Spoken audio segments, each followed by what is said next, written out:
What's up, everybody?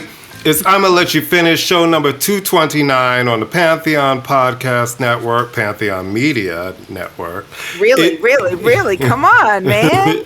It is your favorite host, Sparkle and Sparkleette, Courtney Amy. We're back. We're here. We're doing the thing. How you doing? Hey, everybody. Hi. Hey. Hi.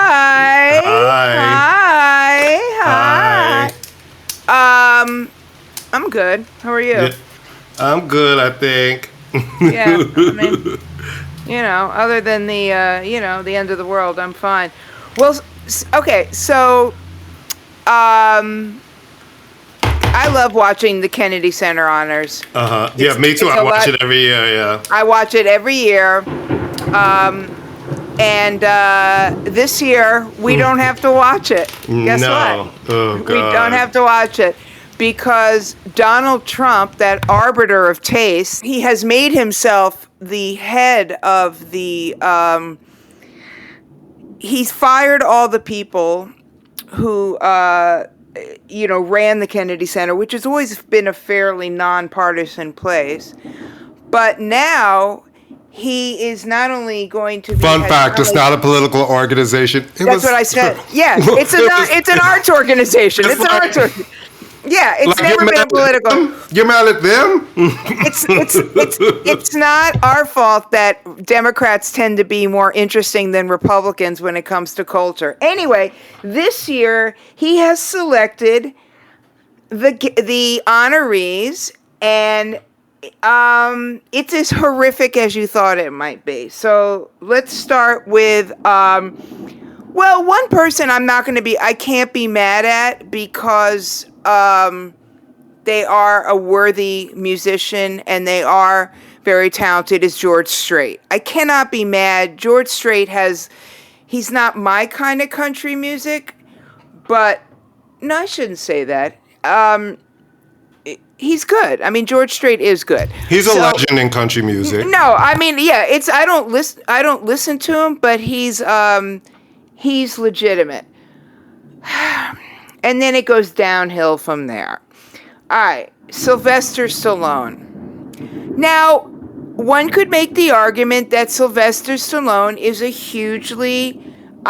is an iconic American actor, but huge guy in the White House supporter. So that's what I'm saying. That's why we see that. That's what I'm saying. This entire thing is basically Donald Trump's popularity contest. All right. The next person up, and you're going to have to explain the significance of this since you've seen more theater than me, is an English actor who is basically only known for one role, and that one role was in the 80s. And this is not to take away from Michael Crawford, who played, I guess, the Phantom in Phantom of the Opera. He was the Phantom in the Phantom of the Opera. Okay, so first off, nobody could pick him out of a lineup. He was the original Phantom on Broadway. Okay, well, we all know Trump's taste is literally stuck in the 80s. Like, the only play he's ever seen is Phantom of the Opera, and I'm assuming he's seen Cats like 175 times. All right, so he's in it, which again is an odd choice because the Kennedy Center honors usually honors people who have had a far-reaching impact on culture, right? This is not to take away from Michael Crawford, but I can't name you anything else Michael Crawford has done outside of Phantom of the Opera. I'll be honest. Exactly. No. Maybe he's had a bigger career, but I know him as the original Phantom on Broadway. And that's it. And that's it. Okay. Kiss. Give me a fucking break. Kiss, again, not my cup of tea. They are a very, what? You're looking around in horror. Because that lightning... Oh, yeah, it's coming in here. Lightning just lit up my whole living room. No, it did here. It did here, too. That's because we're saying mean things about Kiss. So Kiss, not my cup of tea. Yes, they were very influential. Yes, they were very important into a certain genre. But they are just... What, are they going to get up there in those fucking stupid costumes? Well, the honorees don't perform. No, I know, but this is just an extent to have. I mean, and not for nothing, Gene Simmons is Israeli, so this is a chance to prove there will be no pro-Palestine stuff going on at all. Mm-hmm. All right, and then the one that is really shameful, and if she had an ounce of decency, she would turn it down, is Gloria Gaynor. Well, no. A friend of mine asked me. It's funny, when they sent it out, I was like, if I was her, I would turn it down. But a friend of mine asked me, why do you think they invited her? I said, well, they want to show, look, we have somebody black and she's not offensive. Right. That's why I feel like they picked her. Oh, yeah, she's honest. Black. No, of course they did. She's amazing black. Lady. She's had songs that people like. She's had song that people like. She's had, I Will Survive was a big hit, but she's had hits. She has had hits. You know what I mean, though. It just felt like a very... It's a token. This person, right, and look, we have somebody black, and she won't be offensive.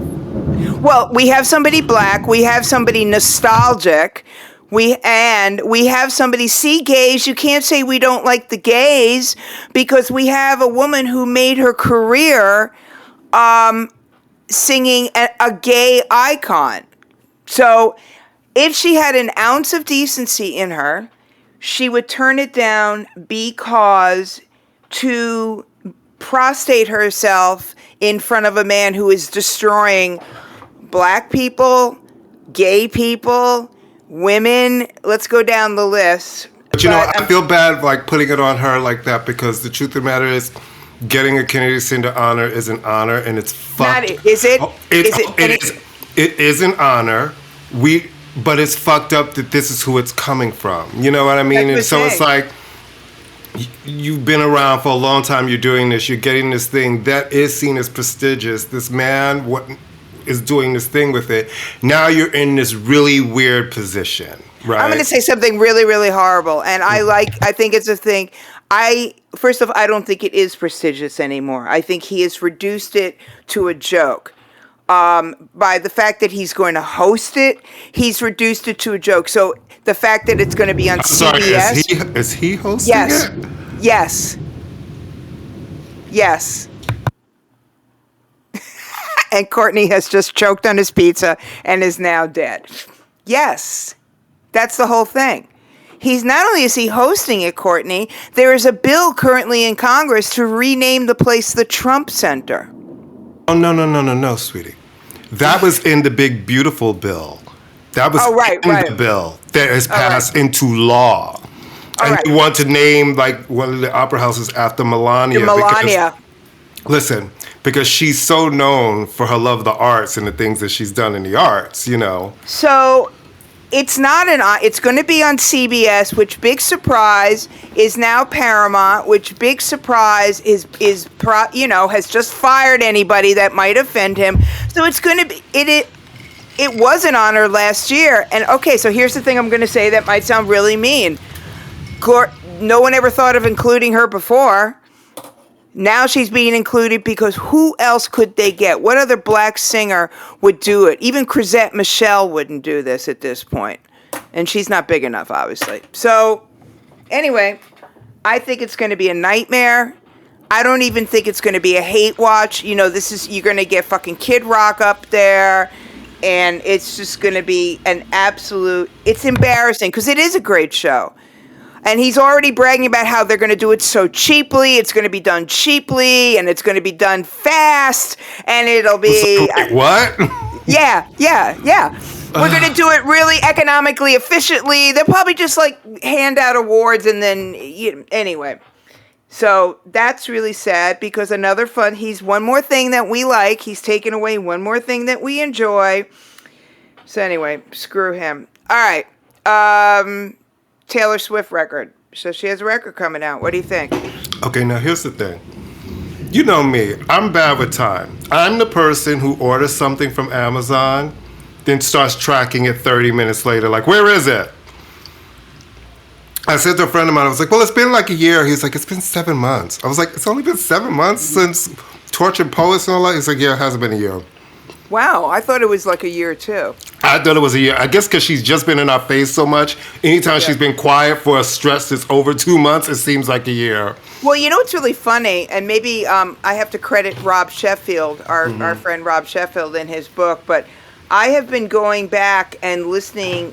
I don't hate her. I never hated her. I just didn't care about her. But I've been listening to folklore a lot lately, and I'm kind of bummed that she's going to now be going back to the pop stuff. But I guess she released a playlist on Spotify, and it looks like it looks all Max Martin and Shellback, right? Shellback. What are they called? Shellback.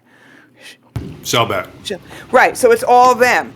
So it's obviously going to be a pop record, which is fun. I mean, why not?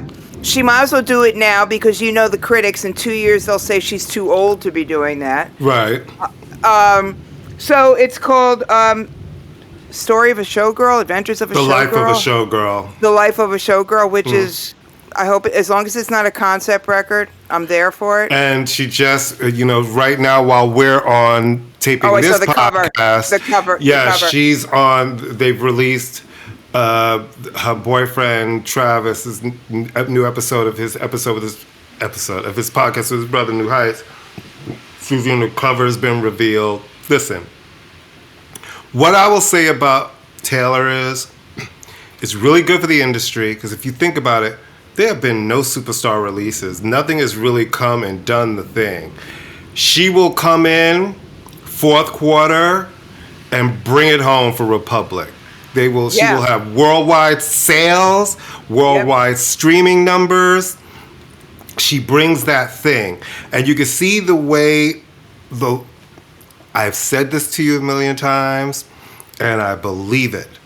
I appreciate someone who has a marketing strategy.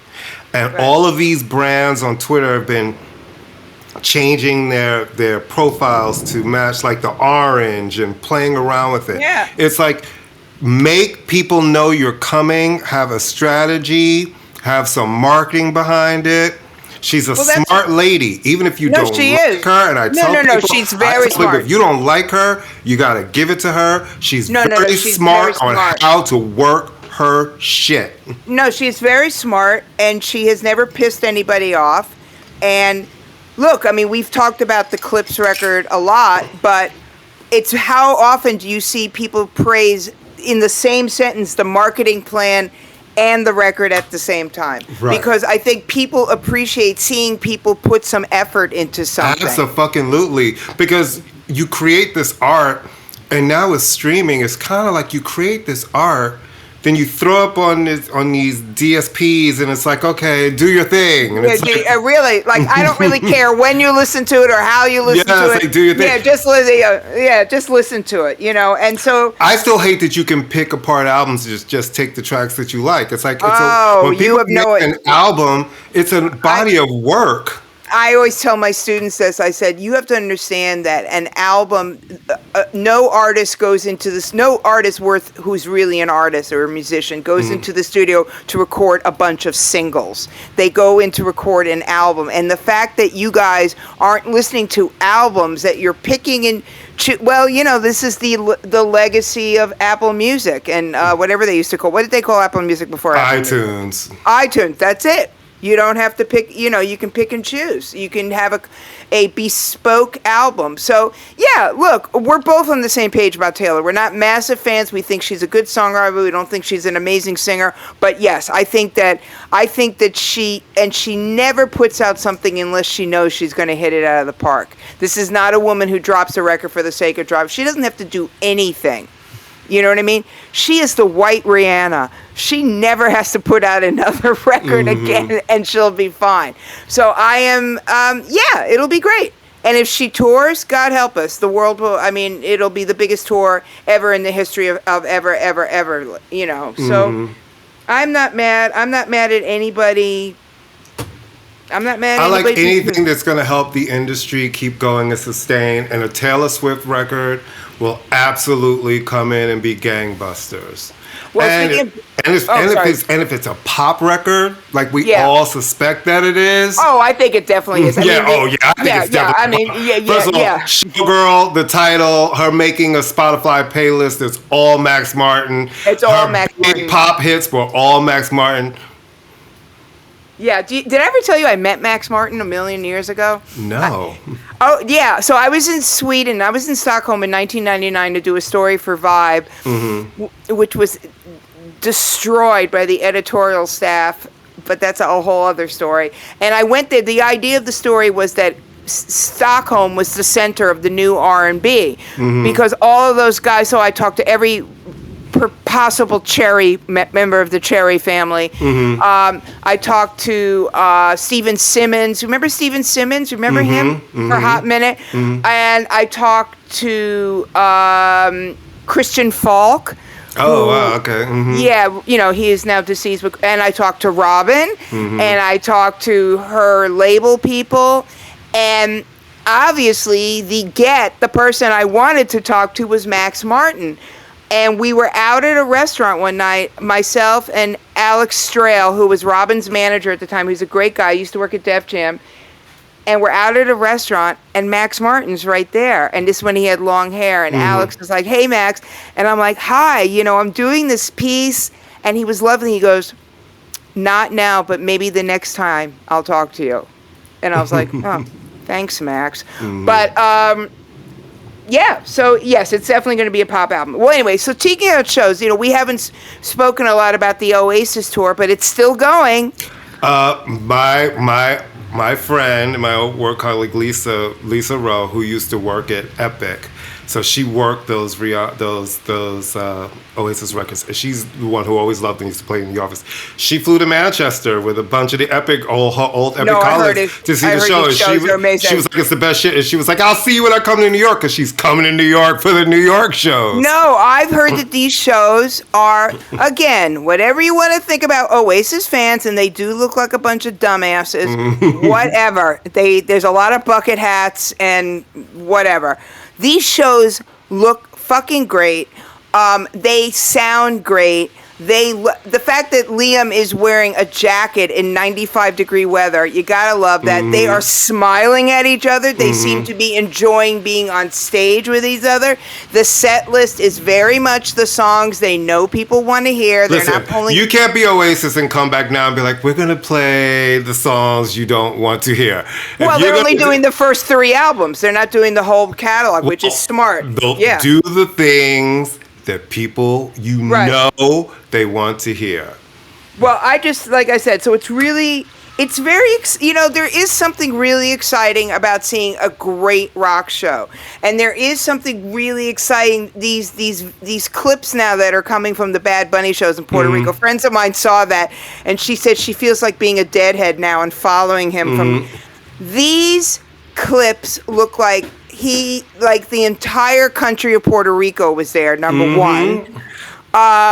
The set design is fantastic. I mean, he's in front of like a classic sort of Caribbean stucco house. I mean, you know, it just looks like so much energy and so much fun and so much, it just looks amazing. I mean, It looks absolutely amazing. And he can't lose at this point. He cannot lose at this point. I mean, he is.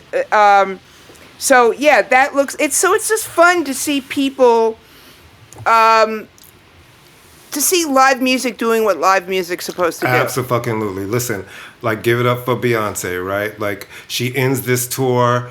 It only had like 9 cities, or is it 10 cities, and it made almost $500 million. Yeah. And you know, it shows you with certain people, they can, you know, that's why the ticket prices for certain people are what they are. They can afford to do the thing, you know, because the cost of touring for artists is really expensive, but you see at a certain level, people are able to do it and do it well. So we're always happy to see that that's still going in. Right. But listen, Bad Bunny, you know, people are getting fucked over on StubHub buying tickets that are fake tickets, which is just ridiculous and craziness. But he's doing 30 nights in Puerto Rico. 30 sold out nights. And that stadium, just looking from the visuals, looks like it's like 70,000. I mean, it's massive. This is not the Guard. It's so it's exciting, and this is so clearly, yes, he's big in the United States, but the gesture to do these shows, I am only going to do them in Puerto Rico, is just a fantastic, and that is one of the things I really like about him and admire about him, is that he has never forgotten who got him to where he is today. And I don't know how much the tickets cost. I didn't ask my friends how much they paid for the tickets, but something tells me they were not outrageously expensive. No, and the good thing about this tour is, it is not just Puerto Rico. He's doing Latin America, right? It's Puerto Rico. It's the 30 nights in Puerto Rico. Then he goes to the Dominican Republic for a couple of days, for 2 days. Then Costa Rica, then Mexico. Good for him. I love it. I love it for him. Yeah, no. You know what's really interesting is that he has, I think I told you this, that he is like a sound that nobody can hear overseas except for in Spain. Right. He's like not a non-entity, but he doesn't, in Spain, but it's just really funny because that he's so huge here, people really don't know who he is over there, All right, so the show we love to hate watch, and just like that, is just like ending. Well, first of all, I watched the first season, Good for you. hated it, and never went back. I watched half of the first episode of season 2, and I was like, this is terrible, just like the first season, and I never went back. So it needed to end. It was terrible. It's less terrible this year, but it's still terrible. But for some reason, it's a level of terrible that's almost so terrible that you want to watch it, and not in a car crash kind of way. Mm-hmm. There's no like perverse fun of watching how terrible it is, but it is absolutely. I mean, it's Sex and the City was never a documentary. It never meant that much to me. I liked it, but I was already too old and had a kid. And none of these women exist in real life. We all know that, but it is. It's a ridiculous show, but what's interesting about Sex and the City to me? When, there's certain shows, me, like I can watch Law and Order all day, every day, all day. Right. When I go back and try to watch an old episode of Sex and the City, as much as I used to love that show when it was current, to me it hasn't aged well. And it doesn't hold up well. When I try to watch it now, I'm just like, I think the city has changed so much. I think everything post like 9/11, the city has changed so much. And I really think in a lot of ways, she damaged the brand by keep going with this. It almost would have been a better, because she was really good in that show Divorce. Did you see that show? I liked Divorce. I did like Divorce, yeah. Yes, so I think that the clothes just got so ridiculous, and this whole idea of like, I'm going to, Aiden, I always hated Aiden. I hear from a lot of women who were like, hated him. Were not happy that he got to come back and have this moment, and it made him because some people found him likable, but evidently in this season he became very unlikable to people. No, well, he's always been very controlling because he was one of these you can't smoke if you're around me type of people. But also, he was it's so stupid. It was like, we're going to be together. I love you, but I can't see you and talk to you for 5 years. So just stay put. And I'm living in Virginia with my AD. The whole thing was just ridiculous. Or like she would come home and her downstairs neighbor would like, why are you, just the idea. What New Yorker comes home and keeps their high heels on with their clippity-cloppeting all over the house? What's the first thing you do when you get home from work? You take your shoes off. Literally, I have a no shoes house. So I walk in the door and the first thing that happens is my shoes come off. But right, and you certainly aren't clippity-cloppeting in your. And plus, the other thing about this season was that there's no mention of the fact that she was married. It's like, do they hate Chris Noth that much? Well, he died, right? So it's like... No, but she's acting. She's talking about Aiden, and I've been together with him for 22 years. There's never a mention of the reason she has this house is because her husband was a bazillionaire. No, the whole thing is ridiculous. It's always been ridiculous, that traipsing around in these ridiculous clothes and... the black, it's just like the woman, what's her name? She's gorgeous. Ari Nicole Parker. Yeah, she's a documentarian who's been working on a documentary about black women for 8 years. 8 years. I mean, even Ken Burns can knock out a documentary in a year, right? Well, he's a white man. Sometimes when you're black, it takes longer to get certain things off the ground. No, she has the funding. That's not the problem. The problem is that the whole show is just absolutely ridiculous. But it's going up the air. Good. Yeah, it needed to go. It was horrible. And you know what? You know how it could have been better, though? Have women write for it. I don't know. Don't have mean queens writing that show. To me, the issue was the writing. It totally was the writing. The writing was terrible. I was like, I'm sorry. Who wrote this? Well, not only the writing, that woman's character, her father died in the first season, and then this season they had he died again. He died again. He died multiple times. You don't even realize what you fucking wrote down. You don't realize that you've already killed him. And you know what? And on that note, we're going to kill this and go to a commercial break. We're going to take a quick break and be right back.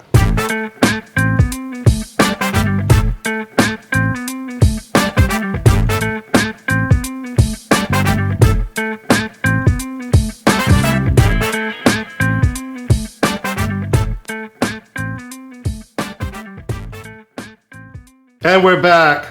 We're back. All right. So Courtney and I, first off, it's 100 million degrees, so we're probably going to melt in the middle of this. Oh, look, I cut my hair. Wait, I have to show you. You like it? Oh, yeah, you did cut it. It looks good.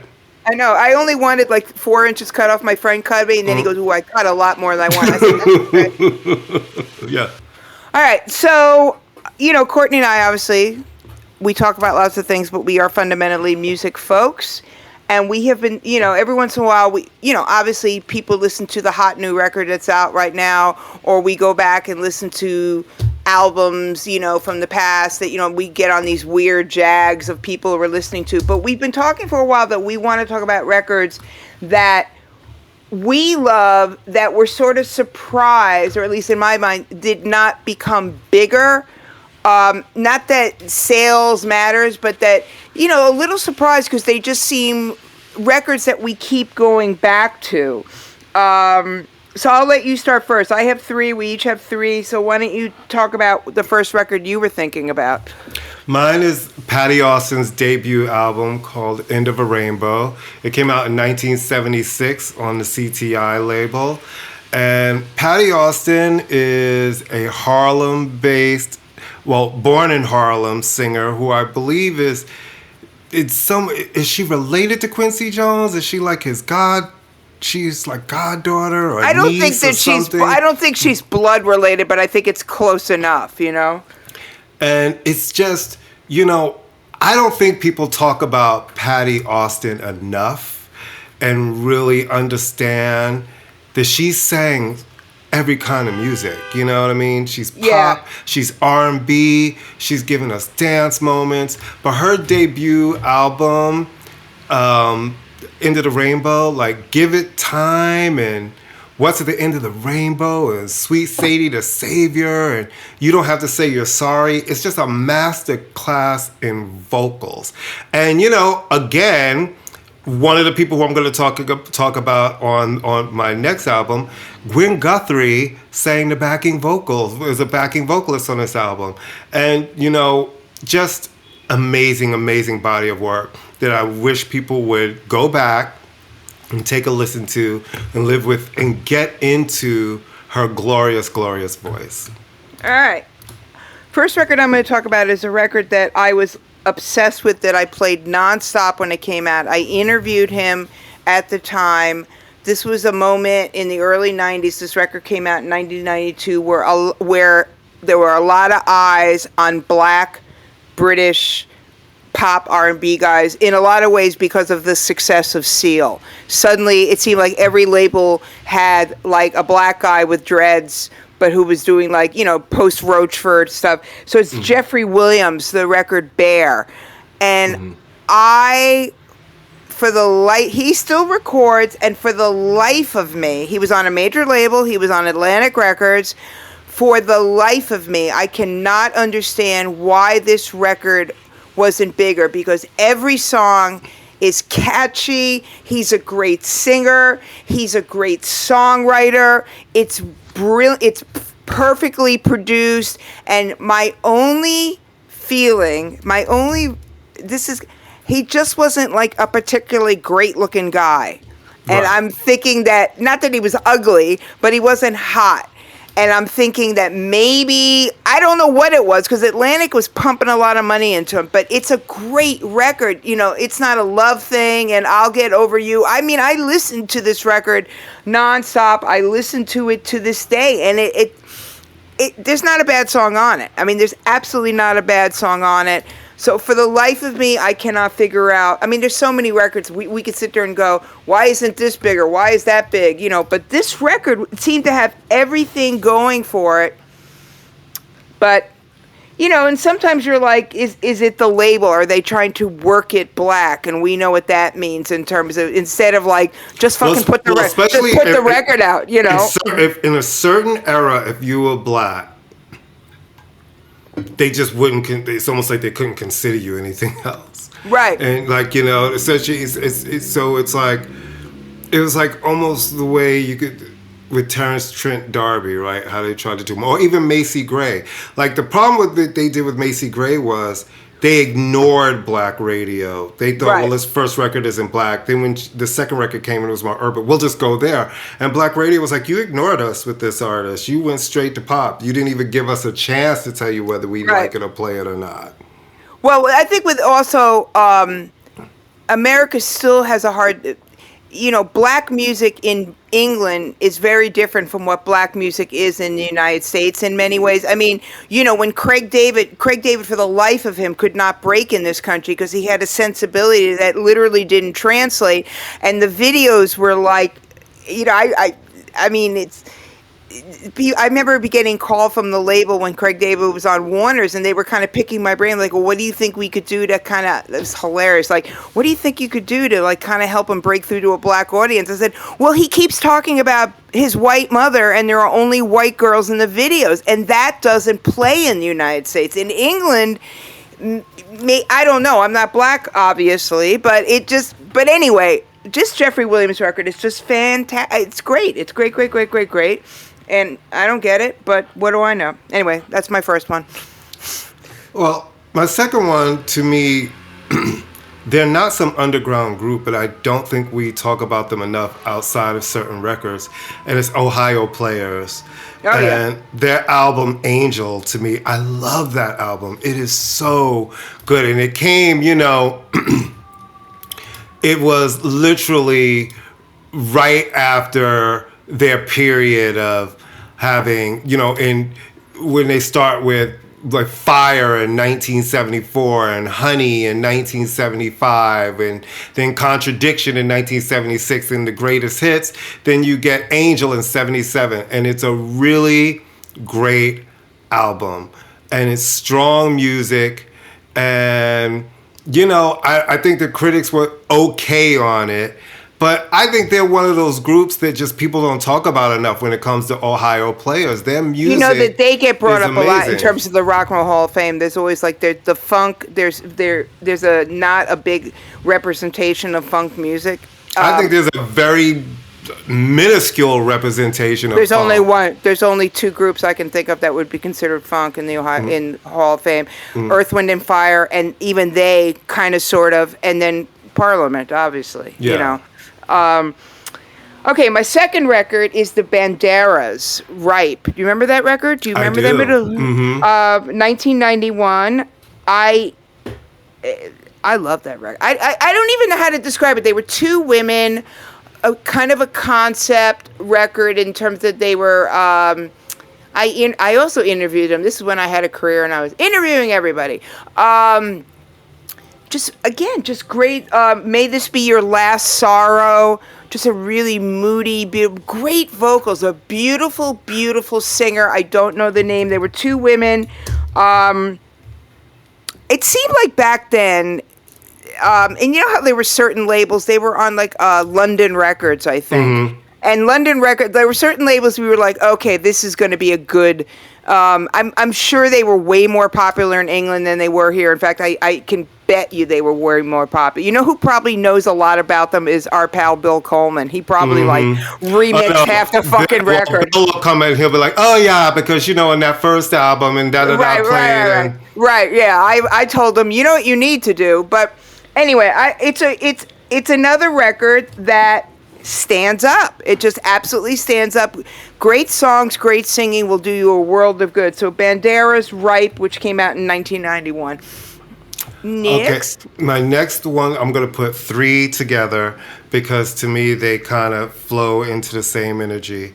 Two women who both died way too young, very, very talented. Like, people don't realize how much Gwen Guthrie wrote a lot of songs and songs that you all know, was a very in-demand session singer and arranger, sang with everybody from Aretha to everybody. And Sharon Redd, who was another singer, who was a very in-demand session singer. She sang background for Bette Midler. She was, when the Harlettes had formerly of the Harlettes, the one album they put on Columbia, it was her, Charlotte Crossley, and Uda Hedwig?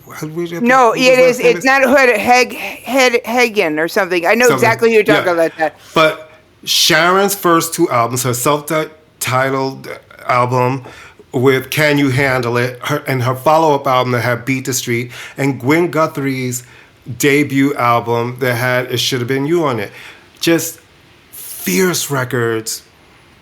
These women were black gay club icons for this music, Paradise Garage icons for this music. And when you put the records on, they still sound great. The first two Sharon Redd albums are great. All of Gwen Guthrie's albums are amazing to me. Her debut, though, is just kind of like that voice is unmistakable and strong. And I've been listening to everything that we talked about. I've been listening to, like last week I was on vacation, just all the way through, so much on repeat. And funny that you brought up when you went to Sweden, because I've been listening to a lot of Robin and going back to her self-titled album that had With Every Heartbeat and Hang With Me and all of those songs. With Every Heartbeat may be what they call a perfect song. There is nothing. And I think she's coming because suddenly she's created a TikTok account and she's been going through all the different parts of her career in different places, which makes me feel like she's coming. Yeah, and she also did an SNL appearance with David Byrne. It was so funny. What was it at? I think Lucian and his now wife made a playlist for their wedding. And I swear, Dancing on My Own was on the playlist. And I'm like, this is a very strange song to have at a wedding, but that's okay. I sang Mr. Big Stuff at my wedding, and look how that worked out. All right. The last record I'm going to say, and this is another record that I was obsessed with when it came out in 1991, and I still play constantly, is Alison Moyet's Essex. That's a great album. Love this record. That's a great album. And it's so funny. I went back to read the reviews, and it got very mixed reviews. I think the production on this record, there's a guy, Pete Glenister. I don't know if he's still doing a lot of production, but at the time I noticed he was producing some of Christy McCall. He was producing her. So there was a sound he really had a lot. Our friend Rudy Myers said once, and I swear every year I think he's more and more right. He said, "Tell me what Adele is doing that Alison Moyet didn't already do." And Adele is obviously a bigger, in terms of presentational singer, and has a wider palette. But in terms of like that British soul pop voice, no one touches Alison Moyet. Was just so great. And she just toured. She just played New York. And I wish I'd seen her, but I love this record. I love it's also sort of you could view it as sort of a coming out record if she is queer. I don't know, but there's certainly an ambiguity in terms of some of the subject matter. But it's an absolutely gorgeous record. And so all three of these records I play, but Alison Moyet, I play that record like every couple of months. I go back and play Essex. So that's also 1991. So that was obviously early 90s were obviously a good time. Yeah. for British people. They all happen to be British, these guys. Anyway, so that's all I got, Bucko. You know what I got? To go. Because it's hot and Oh, I'm exhausted. Yeah, we're hot. And I'm still hungry. So you So know we're what it is, kids. We'll be back in 2 weeks, just so you know, 2 weeks. We'll be back in 2 weeks. 2 weeks. So you know what it is. Leave a message, phone a friend, call us, follow Pantheon Podcast, Pantheon Media. Listen to it while we're away. Catch up on all of the other amazing shows that are going on Pantheon. Talk to us on our Facebook. ImmaLetYouFinish, all one word. And we will see you in 2 weeks. Bye.